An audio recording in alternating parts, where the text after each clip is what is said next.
வணக்கம் சத்யராஜ் சார். வணக்கம். நம்ம 2-3 நாட்களாகவே தமிழக எலெக்ஷன் பிஸியில் இருந்துட்டோம். ஈரான் பற்றி எதுவும் பேசலை. ஆனால் ஈரானில் அடுத்த கட்ட இன்னும் ஒரு மகா யுத்தத்துக்கான அத்தனை ஏற்பாடுகள் நடைபெற்று கொண்டிருக்கிறது. யூஏஇயில் தாக்குதல் நடத்தப்பட்டிருக்கு, ஒமானில் தாக்குதல் நடத்தப்பட்டிருக்கிறது, இஸ்ரேலில் நிறைய ஆயுதங்கள் இறங்கி கொண்டிருக்கிறது. இந்த வானில் ஆகாயத்தில் வச்சே எண்ணெய் கொடுக்கக்கூடிய விமானங்கள், டேங்கர் விமானங்கள் இப்போது இறங்கப்பட்டிருக்கு அப்படிங்கிறது தெரிவிக்கப்படுது.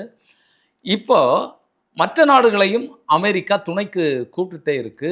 ஏன்னா அமெரிக்காவினுடைய 2 யுத்த கப்பல்கள் மீது தாக்குதல் நடத்தப்பட்டதாக சொல்லப்படுகிறது. நீங்கள் செய்தியை பார்த்துருக்கீங்க, என்ன நினைக்கிறீங்க? இது எல்லாமே அமெரிக்காவினுடைய ஒரு திட்டமிட்ட ஒரு செயல். அமெரிக்கா திரும்ப இந்த யுத்தத்தை உலக நாடுகளுடைய சப்போர்ட்ல துவங்கணும்னு ஆசைப்படுறாங்க.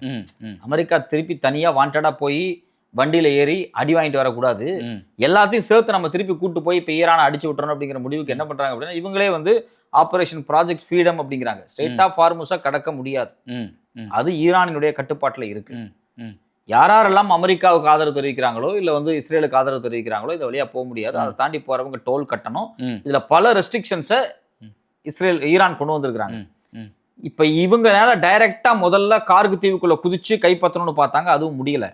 இப்ப இதை என்ன பண்ணலாம், உலக நாடுகள் எல்லாத்தையும் ஒன்னா சேர்த்துக்கிட்டு போய் அந்த ஸ்ட்ரெயிட் ஆஃப் ஹார்முஸை கைப்பற்றணும். ஸ்ட்ரெயிட் ஆஃப் ஹார்முஸை கைப்பற்றணும் அப்படின்னா உலக நாடுகள் ஒன்னா வரணும். உலக நாடுகள் வரணும் அப்படின்னா ஈரான் மேல ஏதாவது பிரச்சனை இருக்கணும், ஈரானை தூண்டி விடணும், ஈரானை சிக்கலுக்கு உள்ளாக்கணும். அப்ப என்ன பண்ணணும், வேணுனே கப்பலை கொண்டு போய் ஸ்ட்ரெயிட் ஆஃப் ஹார்முஸ் நிறுத்தினா ஈரான் அடிப்பான், அது இஷ்யூவா மாத்தலாம் அப்படிங்கிற ஒரு ப்ராஜெக்ட்ல இவங்க ஒர்க் பண்றாங்க. இதுல அடிப்படையில் இந்த ஆபரேஷன் ப்ராஜெக்ட் ஃப்ரீடம் வர்றதுக்கு முன்னாடியே ஸ்ட்ரெயிட் ஆஃப் ஹார்முஸ்ல இருக்கக்கூடிய முக்கியமான இடங்களை தாக்குதல் பண்றதுக்காக ஏற்கனவே பல அட்டம்ப்டை அமெரிக்கா செஞ்சிருக்கு. ஏப்ரல் மாதங்கள்லயே பார்த்தீங்கன்னா கிட்டத்தட்ட 5000 பவுண்டு எடை உள்ள பங்கர் பஸ்டர் பாம்பை கொண்டு போய் ஈரானினுடைய கடல் பகுதியான அந்த ஸ்ட்ரெயிட் ஆஃப் ஹார்முஸ் இருக்கக்கூடிய பகுதியில் அவங்க வச்சிருக்கக்கூடிய கப்பல்களை நேரடியாக அங்கிருந்து வரக்கூடிய கப்பல்லேருந்து வரக்கூடிய மிசைலை இன்டர்செப்ட் பண்ணி தாக்கக்கூடிய, டிஃபென்ஸ் பண்ணக்கூடிய அவங்களுடைய cruise missile interceptors plus defence சிஸ்டத்து மேலே குண்டு போட்டு அழிச்சாங்க. இவங்க தான் செஞ்சாங்க. அது இல்லாமல் பார்த்தீங்கன்னா 16 ஈரான் மைன் லேயர்ஸை மொத்தமாக காலி பண்ணாங்க. மைன் லேயர்ஸ் அப்படிங்கிறது ஒன்றும் இல்லை, ஈரான் கடல் பகுதியில் நிறைய கன்னி வெடிகளை வச்சிருப்பாங்க. அந்த கன்னி வெடிகளை விதைக்கக்கூடிய பொருத்தக்கூடிய கப்பல்கள், பிரத்யோகமான கப்பல்கள், அந்த 16 கப்பல்களை அடிச்சு இவங்க ஒன்றும் இல்லாமல் பண்ணாங்க. இது எல்லாமே நடந்துச்சு. இது இல்லாமல் பார்த்தீங்கன்னா இந்த வார்ஷிப், சின்ன சின்ன வார்ஷிப் வச்சிருப்பாங்க, சப்மரைன்ஸ் வச்சிருப்பாங்க. கிட்டத்தட்ட 150க்கும் அதிகமான ஈரானினுடைய கடல் உபகரணங்களை அளித்தார்கள். அப்போ ஈரானினுடைய கடல் படைக்கு மிகப்பெரிய சேதத்தை அமெரிக்கா ஏற்கனவே ஏற்படுத்தி இருக்கிறதா என்றால் ஆமாம், ஏற்படுத்தி இருக்கிறது. ஆனால் அதையும் தாண்டி ஈரான் பலமா நிக்குது அப்படின்னா அவங்களுடைய கடல் படையை தாண்டி அவங்கள்ட்ட இருக்கக்கூடிய மிசைல் கேலிபர் தான், அதுல வச்சு அடிக்கிறதுல அவங்க உறுதியா இருக்காங்க. மிசைல் கெப்பாசிட்டி அவங்களுக்கு ரொம்ப ஸ்ட்ராங்கா இருக்கு. ஸோ இப்போ இந்த மிசைல் கெப்பாசிட்டியை தாண்டி ஸ்ட்ரெயிட் ஆஃப் ஹார்முஸை தன் கட்டுப்பாட்டுக்குள்ள கொண்டு வரணும் அப்படின்னா உலக நாடுகளுடைய கப்பல் படையை கொண்டு தெருவில் இறக்கி விடணும் அப்படிங்கிறது தான் இவங்களுடைய எண்ணம், இவருடைய திட்டமாக இருக்கு. இதுல நமக்கு ரொம்ப முக்கியமாக பார்க்க வேண்டியது, இப்ப நெருக்கடி முற்றிட்டு இருக்கு. அமெரிக்காவுக்கு இந்த ஹார்முஸை திறந்து விடணும், அதுக்கு அமெரிக்கா தான் காரணம். இது பூட்டப்பட்டிருப்பதுக்கு குறிப்பாக ஈரானுடைய துறைமுகங்களை கைப்பற்றி வச்சிருக்கிறாங்க. இதை விடுவிச்சாதான் அடுத்த கட்ட பேச்சுவார்த்தை. ஹார்முஸை நாங்கள் திறப்போம் அப்படிங்கிறது ஈரான் சொல்லிட்டு இருக்கு. இப்போ கிட்டத்தட்ட 2000 கப்பல்கள் முடங்கி இருக்கு, 20,000 தொழிலாளர்கள் அதில் சிக்கியிருக்காங்க. அப்போ இந்த கப்பல்களை இந்த வழியாக போனாதான் உலகம் அடுத்த ஒரு இயக்கத்திற்கு நகரும். அதெல்லாம் உண்மைதான். பட் ஆனால் நீங்க ஈரான் மீதான தாக்குதலுக்கான இழப்பீடுகளை கொடுக்கணும், காரணத்தை சொல்லணும்ல. யாரு போய் ஈரான் அடிச்சது? அமெரிக்காவும் இஸ்ரேல் தான் அடிச்சாங்க. நீங்க எதுக்கு அடிச்சீங்க? நீங்க அடிச்சதுனால அவன் ஸ்ட்ரெயிட் ஆஃப் ஹார்முஸ் எடுத்துறான். ஸோ இப்போ பிரச்சனை எங்க வருதுன்னா, இப்ப சொல்றாங்க நேற்றுக்கு ஈரான் யுஏஇ மேல தாக்குதல் நடத்திடுச்சு, சவுத் கொரியா கப்பல் மேல அடிச்சுட்டாங்க, டேனிஷ் கப்பல் மேல தாக்குதல் நடத்திட்டாங்க, இதெல்லாம் சொல்றாங்கல்ல. இது எல்லாம் நடக்கிறதுக்கு முன்னாடியே, கடந்த 3-4 நாட்களுக்கு முன்னாடியே நம்ம ஏற்கனவே விவாதிச்சிருக்கோம், நீங்களே வீடியோ பேசியிருக்கீங்க. கிட்டத்தட்ட 6500 டன் வெடிமருந்தை கொண்டு இஸ்ரேலில் இறக்கியது. ஆமா, இரவோடு இரவாய் அணியா கொண்டு வர உனக்கு என்ன தேவை இருக்கு? இது குறித்து வெளிப்படையாகவே அமெரிக்காவினுடைய சென்ட்ரல் கமாண்டருடைய கமாண்டர் ஆடம் பிராண்ட் கூப்பர் பேசியிருக்காரு. அது மட்டும் இல்லாம joint chief general Danny Caine பேசியிருக்காங்க. இவங்க 2 பேருமே சில திட்டங்களை இவங்க 2 பேருமே பென்டகன்ல நடந்த மீட்டிங்ல அடுத்த கட்ட தாக்குதலுக்கு தயாராயிட்டாங்க. அந்த தாக்குதல் குறித்து 3 முக்கியமான விஷயங்களை ஆக்சிஸ் பத்திரிகை ஏற்கனவே வெளியிட்டாங்க. கூப்பர் என்ன சொல்லியிருக்காரு அப்படிங்கிறது குறித்து நிறைய தெளிவான தகவல் இருக்கு.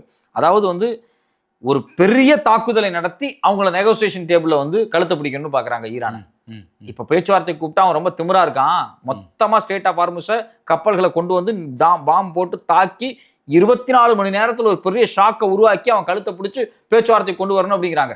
ஏற்கனவே அதுதான் திட்டமா அதைத்தான் செய்யறாங்க. இப்போ ஸ்டேட் ஆஃப் ஹார்முஸை ஒரு முக்கியமான ஒரு ஒரு ஒரு அவங்களுடைய கட்டுப்பாட்டுக்குள்ள கொண்டு போறதுக்காக ஒரு வேலையை இவங்க செய்யறாங்க. இதை வந்து செஞ்சாங்க. இதுல நம்ம ஏற்கனவே கூட பேசணும். ஈரான் வந்து யுஏஇல கொண்டு வந்து இவன் எதுக்கு கொண்டு வந்து லேசர் பீம் ஏர் டிஃபென்ஸ் கொண்டு வந்து வைக்கிறான். போன வாரம் 4 நாளைக்கு முன்னாடி கொண்டு வந்து வச்சான். இவன் வச்சதுனாலதான் இன்னைக்கு அடிக்கிறான். நீ இஸ்ரேல்ட்ட ஆயுதத்தை கொண்டு வந்து என்னுடைய கடல் பகுதியில் வைக்கிற, நீ சும்மாலாம் இல்ல, என்னுடைய ஸ்டேட் ஆஃப் ஹார்முஸ் பகுதியில் கொண்டு வந்து நீ வந்து எது கொண்டு வந்து வைக்கிறது எல்லாத்தையும் இல்ல. இதுல இன்னொரு சிக்கலும் இருக்கிறதாக பார்க்கப்படுகிறது. ஒண்ணு, இப்போ இந்த ஹார்முஸ் கடல் பகுதி வழியாக கப்பல்களை கொண்டு போறதுக்காக 2 யுத்த கப்பல்களை அமெரிக்கா அனுப்புகிறது. இந்த ஃப்ரீடம் அந்த ப்ராஜெக்ட் இருக்குல்ல, அந்த ப்ராஜெக்டினுடைய அடிப்படையில் வந்து யுத்த கப்பல்களை அமெரிக்கா அனுப்புது. இந்த 2 யுத்த கப்பல்கள் மீதும் ஈரான் தாக்குதல் நடத்தி விட்டுட்டாங்க. ஆனா இவன் என்ன சொல்றானா, அடிக்கவே இல்லை, அதெல்லாம் அடிக்கப்படலை, அது அடிக்கவே இல்லை. இப்போ ஒருத்தனை சட்டையை பிடிச்சி கூட்டு போய் ரூம்ல வச்சு மூஞ்சியா குத்தி இருப்பான். அவன் வெளியே வரும்போது சட்டையெல்லாம் நீட்டா போட்டு அதெல்லாம் ஒண்ணு இல்லையே அப்படின்ற அதே வடிவேல் தான். ஓடாத காட்டி கொடுத்துறாத அப்படிங்கிற மாதிரி ஈரான் வச்சு அடி நொக்கி இருக்காரு. இல்ல அப்படியெல்லாம் எதுவும் தாக்குதல் நடத்தல அப்படின்னு அவங்க பேசியிருக்காங்க. அது ரொம்ப வேடிக்கையான விஷயம். அது மாதிரி யுஏஇனுடைய ஒரு கப்பல் அட்டாக் அப்படிங்கிற அந்த கப்பல், அந்த வணிக கப்பல் மீது ஈரான் தாக்குதல், யுஎஸ் மிசைல் அமெரிக்காவினுடைய நேவி டெஸ்ட்ராயரை அழிச்சிருக்காங்க. 2 அடிச்சு நொறுக்கி இருக்காங்க. சின்ன வண்டி தான், பட் அதை தாக்கி இருக்கிறாங்க. ஆனா இதை ஏத்துக்காம அமெரிக்கா என்ன சொல்லுதுன்னா, இல்ல நாங்க தான் ஈரானுடைய ஸ்மால் போட்ஸ் அடிச்சு நொறுக்கிட்டோம் அப்படிங்கிறாங்க. இல்ல, அமெரிக்கா வந்து ஈரானுடைய போட்டை வந்து அடிச்சிருக்கு. அது எந்த போட்டுன்னா, வேற கப்பல்களுக்கு பொருட்களை கொண்டு போன படகுகள் மீது தாக்குதல் நடத்தியிருக்கான், ஸ்பீட் போட் மீது. இதெல்லாம் தப்பு. அமெரிக்கா தாக்குதல் நடத்திருக்கு. 3 பேர் வந்து 3 பேர் இல்லை 5 பேர் கொல்லப்பட்டிருக்கிறாங்க அப்படிங்கிறது. ஈரான் சொல்லுது, எப்பா நாங்கள் எதுக்குமே பயன்படுத்தலை, அதை நாங்கள் எங்களுடைய தேவைகளுக்காக போன படகுகள் மீது அநியாயமாக தாக்குதல் நடத்தியிருக்கு அப்படிங்கிறத வந்து சொல்லுது. இதில் தான் இந்த யுத்தத்தை நீங்க சொன்ன மாதிரி அடுத்த கட்டத்துக்கு கொண்டு வந்துட்டாங்க. யுத்தம் துவங்க போகிறது.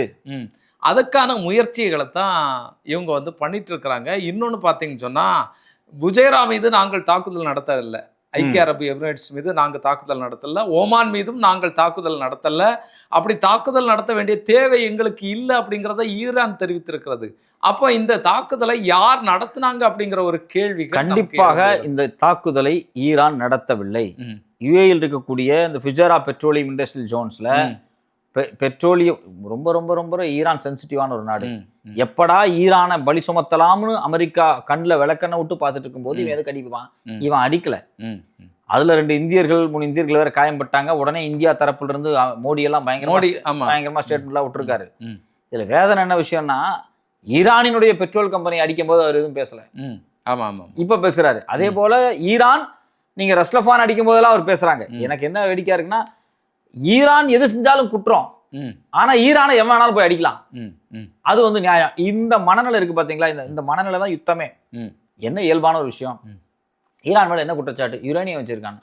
யுரேனியம் எவன்ட்டு இல்ல, அமெரிக்கா இருக்குல்ல, இருக்கு, இஸ்ரேல் இருக்குல்ல, இந்தியா இருக்குல்ல, பாகிஸ்தான் இருக்குல்ல, ஒண்ணுல இந்தியாட்ட யுரேனியம் இருக்குல்ல. அவன் பாட்டு திரும்பி இந்தியா யுரேனியம் வச்சிருக்கா அடிக்கிறேன்ட்டு வந்தா நீ ஏத்துக்குவியான்னு கேக்குறான். அப்ப நம்ம நாட்டுக்கு ஒரு சட்டம், அடுத்த நாட்டுக்கு ஒரு சட்டமான்னு கேக்குறேன். அவன் யுரேனியம் வச்சிருக்கான், நான் எல்லாம் வச்சிருப்பேன், நீ வச்சிருக்க கூடாது. அது என்னது? அது பாதிப்பு. இதுதான் இது ஒரு விதமான சனாதன மனநிலை தான். ஆமா. அதாவது நான் வந்து நான் இந்த ஜாதிக்காரன், நான் வச்சுக்கலாம், நான் சட்டை போடலாம், நான் செருப்பு போடலாம், நீ போடக்கூடாது. என்னடா காரணம் கேட்டா, நீ இந்த ஜாதி அப்படின்னு சொல்ற மாதிரி, நான் அமெரிக்காக்காரன், நான் எல்லாத்தையும் வச்சுக்கலாம், நீ வந்து ஈரான்காரன் வச்சுக்க கூடாது. இப்ப இந்த மனநிலை தான் ஆபத்தானது. நீ வந்து அச்சுறுத்தல், நீ அச்சுறுத்தல் பிராந்தியத்துல நீ அச்சுறுத்தல். ஆக்சுவலி உண்மையிலேயே வந்து ஈரானை இந்த அளவுக்கு டார்கெட் பண்றதுக்கான அடிப்படையான நோக்கம் சைனாவினுடைய ஒட்டுமொத்த பொருளாதாரத்தையும் காலி பண்றதுக்கு ஈரானை காலி பண்ணணும் அப்படிங்கிற முடிவுக்கு வர்றாங்க. சைனாவினுடைய வளர்ச்சி அபாரமா, தனிப்பட்ட அபிலாசைகளும் இருக்கு. அமெரிக்காவுக்கும் இஸ்ரேலுக்கும் இந்த பிராந்தியத்துல யுத்தம் தொடரணும், ஈரானை வந்து அடிச்சு காலி பண்ணணும். நமக்கு அச்சுறுத்தலாக இருக்கிறது ஈரான் தான். நாளைக்கு என்னைக்கு வேணாலும் நம்மளை அடிப்பான்.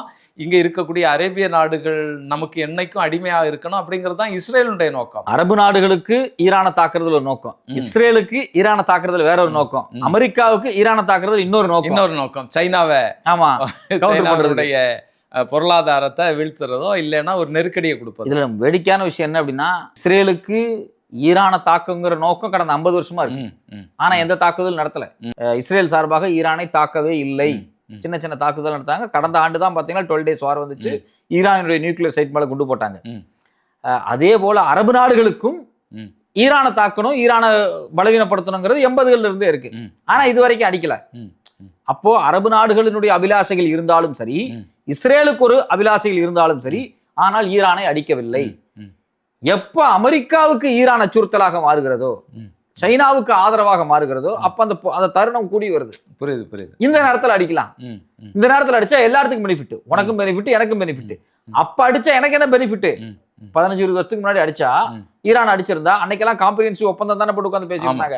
அடிச்சா என்ன பெனிஃபிட் அப்படின்னு ஒரு பெனிஃபிட் இல்ல. அன்னைக்கு சின்ன சின்ன தாக்குதல் நடந்திருக்கு.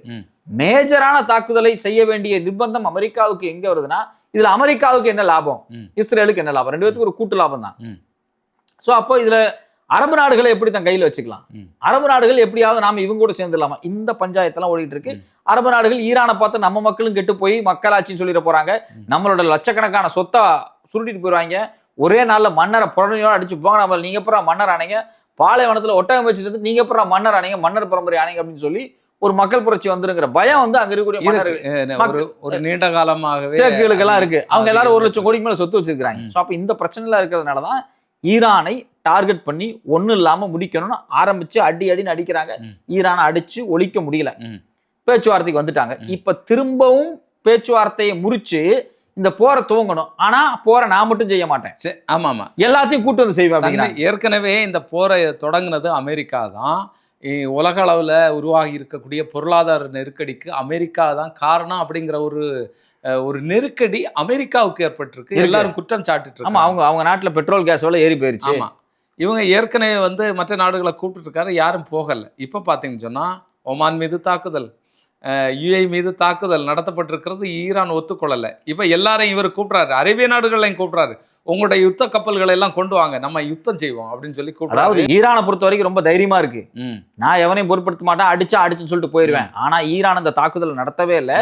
இஸ்ரேல் நடத்தி இருக்கிறான். அவன் மிஷனரிஸ் வச்சு நடத்திக்கிட்டு ஈரான் மேல பழி போட்டு உலக நாடுகளை வர வச்சு இந்த யுத்தத்தை துவங்க முயற்சி பண்றாங்க. அதாவது ஈரானை எல்லோரும் சேர்ந்து தாக்கணும், என்னால அடிக்க முடியல, வாங்கன்னு கூப்பிடுறதுக்கு பண்ணக்கூடிய பிளாட் இது. இது மோசமான சதி வேலை. இது சவுத் கொரியாவை கூப்பிட்டு இருக்கு அமெரிக்கா.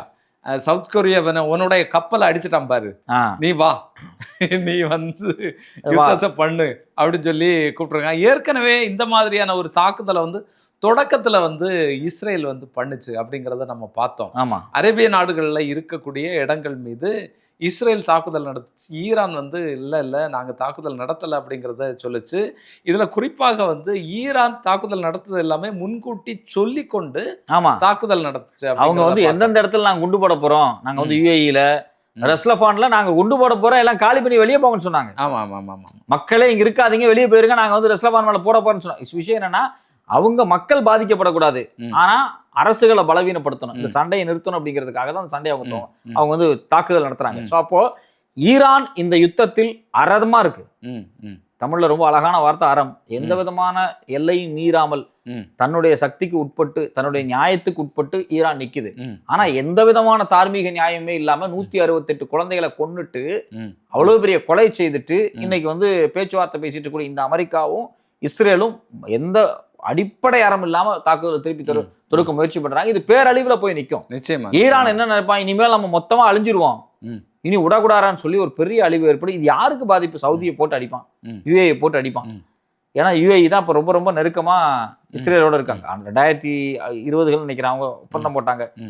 அந்த அக்காடு போட்டதுக்கு பிறகு அவங்க ரொம்ப க்ளோஸா இருந்தாங்க. அதுக்கு பிறகு ஆயுத பரிமாற்றங்கள் ரொம்ப ரொம்ப அதிகமாயிட்டு இருக்கு. சமீபத்துல போன வாரத்துல ஆயுதத்தை கொண்டு குவிச்சிருக்காங்க. திடீர்னு அவங்க என்ன பண்றாங்க அப்படின்னா, சீனாவோட எல்லாம் போட்டு உட்காந்து ஒப்பந்தம் போட்டாங்க. ஸோ இப்போ யுஏஇ இதுல ஒரு மேஜரான ரோலை பிளே பண்ணுது.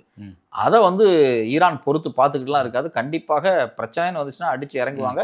இதில் பாதிக்கப்பட போறது அரபு நாடுகள் தான். நிச்சயமா நிச்சயமா. இது வந்து பெரிய இழப்பு. அமெரிக்கா மிகப்பெரிய ஒரு நெருக்கடி தான் உலக அளவுல உருவாகிட்டு இருக்கு. குறிப்பாக வந்து கேஸ் விலை, எண்ணெய் விலை வந்து எந்த இரவு வேண்டுமானாலும் இந்தியா மாதிரியான நாடுகள்ல ஏற்றப்படலாம். ஆமா ஆமா, அப்படிப்பட்ட என்ன ரிசல்ட் வந்தாச்சு. இனி சொல்ல வேண்டாம், அவரை பிடிக்க முடியாது. ஏற்கனவே வந்து கமர்ஷியல் எல்பிஜி சிலிண்டரோட விலை ஏத்திட்டாங்க. 3000 ரூபாய்க்கு மேல 3250 போகும். அதுக்கு மேல இருக்கு. கண்ணாபின்னான்னு போயிடும். எல்லாமே போய் சிக்கல்ல போய் ஒரு டீ கூட வெளியில போய் குடிக்க முடியாது. அந்த அளவிற்கு மிகப்பெரிய நெருக்கடியை உருவாக்கி வச்சாச்சு இந்த யுத்தம் அப்படிங்கிறதான் பார்க்க வேண்டியது இருக்கு. வரக்கூடிய நாட்கள்ல பார்ப்போம். அடுத்தடுத்து என்ன என்ன நடக்குது அப்படிங்கிறத தொடர்ந்து பேசுவோம். நன்றி. நன்றி.